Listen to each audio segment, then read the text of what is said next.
أعوذ بالله من الشيطان الرجيم.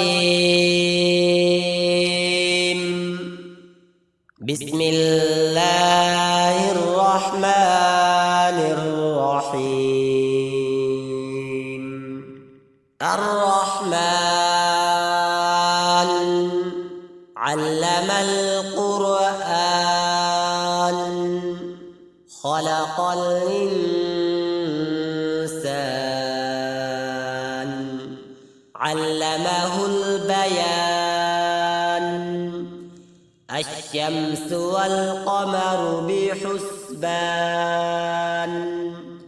والنجم والشجر يسجدان والسماء رفعها ووضع الميزان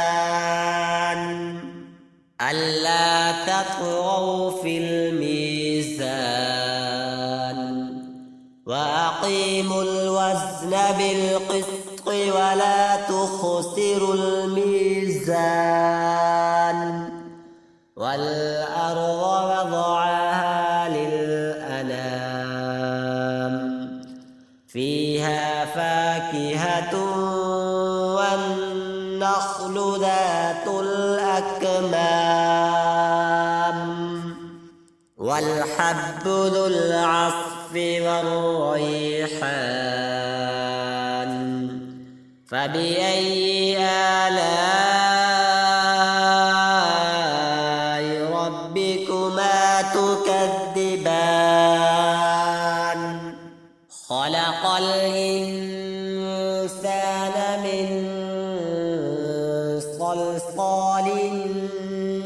كالفخار وخلق الجان من مارج من نار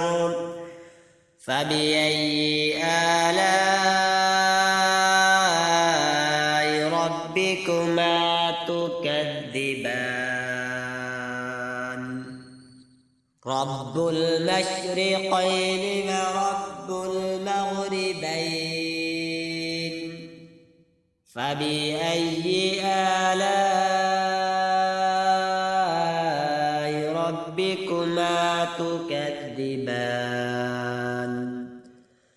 مرج البحرين يلتقيان بينهما برزخ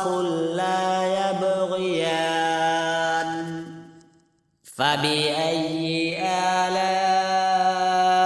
آلاء ربكما تكذبان يخرج منهما اللؤلؤ والمرجان فبأي آلاء ربكما تكذبان وله الجوار المنشآت في البحر كالأعلام فبأي آلاء